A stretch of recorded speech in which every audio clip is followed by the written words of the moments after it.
जय श्री राम दोस्तों आज भी जब हिंदू धर्म में सबसे शक्तिशाली योद्धाओं का नाम लिया जाता है तब उस श्रेणी में हनुमान जी का नाम लेना सर्वप्रिय है। उनकी अपार शक्ति की कोई सीमा नहीं है। रामायण में भी हनुमान जी की शक्ति और भक्ति का बखान किया जाता है। कहते हैं ना, भक्ति में ही असली शक्ति होती है। हनुमान जी भगवान शिव का रुद्र अवतार थे और यहाँ तक कि रामायण में भी उन्होंने अपनी शक्ति को अपने उच्चतम स्तर तक नहीं पहुंचाया, नहीं तो उस स्थिति में और लंका का विनाश किया जा सकता था। और हनुमान जी चाहते तो वह स्वयं ही रावण का वध कर सकते थे। हनुमान जी को अमरत्व का वरदान प्राप्त है और वह कलयुग के अंत तक इस दुनिया में विराजमान रहेंगे। हनुमान जी हिंदू धर्म के वो महान पात्र हैं जो आज भी जिंदा हैं। भगवान शिव के रुद्र अवतार जो श्री राम के परम भक्त थे। श्री राम के बैकुंठ प्रस्थान करने के बाद उनका वर्णन बहुत कम मिलता है। महाभारत में भी उनका कुछ ही जिक्र मिलता है। लेकिन एक सवाल हर किसी के मन में रहता है कि रामायण के बाद आखिर हनुमान जी गए तो गए कहां? और आज हम आपके लिए लेकर आए हैं इतिहास के एक अंश को जो हनुमान जी के चीन जाने की ओर इशारा करता है। जी हाँ, आपने सही सुना, भारत का पड़ोसी देश चीन। अगर हम चीन की दंत कथाओं को देखें तो उसमें एक खास प्रकार का कैरेक्टर है जो बिल्कुल हूबहू भगवान हनुमान से मिलता जुलता है और इसे चीन में मंकी किंग के नाम से जाना जाता है। जी हाँ, जिसे सन वू कॉन्ग भी कहा जाता है। वो एक महान वानर था जो अनंत शक्ति का मालिक था। इस शक्ति से उसने बचपन से ही कई बड़े बड़े काम कर दिखाए। अगर हम उसकी समानता हनुमान जी से करें तो आपको बहुत आश्चर्य होगा। दोनों की शक्ति हो या उनके द्वारा किए गए कार्य, आप ऐसी समानताएं पाएंगे जो आपको सोचने पर मजबूर कर देंगी।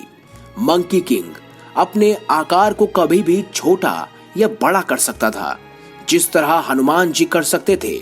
रामायण में भी हनुमान जी ने अपना आकार छोटा कर लंका में प्रवेश किया था। मंकी किंग एक ही छलांग में कई किलोमीटर की दूरी तय कर लेता था। उसी रफ्तार का कोई मुकाबला नहीं कर सकता था। जबकि हनुमान जी के बारे में भी ऐसा कहा जाता है। भारत में ही कई जगह ऐसी हैं जहां पर हनुमान जी के पैरों के निशान मिलते हैं, जहां से हनुमान जी ने छलांग लगाई थी। मंकी किंग एक बार स्वर्ग की तरह जाते हैं जहां पर देवता भी उनका सामना नहीं कर पाते हैं। हनुमान जी के भी देवराज इंद्र के साथ युद्ध का वर्णन मिलता है। लेकिन मंकी किंग के हथियार के तौर पर एक बड़ी लंबी धातु की छड़ी बताई गई है। हनुमान जी हमेशा गधा के साथ नजर आते हैं और इसमें समानता कैसी? दरअसल चीन की कथाओं के अनुसार मंकी किंग का हथियार वो धातु का छड़ थी जिसको वो जितना लंबा या भारी बनाना चाहते थे बना सकते थे। वो उसका आकार भी बदल सकते थे। जबकि रामायण में भी हनुमान जी इस शक्ति का वर्णन करते हैं। वो अपनी गधा का आकार बदल सकते थे, इसीलिए वो गधा उनके सिवा कोई नहीं उठा सकता था। क्या सच में हनुमान जी रामायण के बाद चीन चले गए थे जहां पर उनकी कहानियां सुनाई जाती हैं? चीन के प्रसिद्ध इतिहासकार ची शॉलिंग पूरी तरह से मानते थे कि मंकी किंग कोई और नहीं बल्कि हिंदू धर्म के हनुमान जी ही थे, जिन्होंने चीन में समय बिताया और उनका इतिहास चीन के साथ गुजर गया। समय के साथ इतिहास के कई पन्नों को भुला दिया गया और जो बचा वो सबके सामने आज साक्ष्य के रूप में है। दोस्तों, मंकी किंग के ऊपर चाइना में बहुत सारी फिल्में भी बनाई गई हैं जिसमें उनकी शक्ति का वर्णन किया गया है। तो दोस्तों, आप क्या मानते हैं कि क्या सचमुच मंकी किंग ही हनुमान है?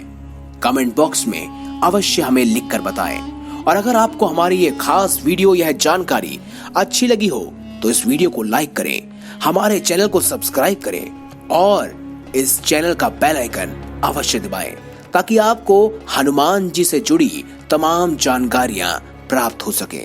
धन्यवाद।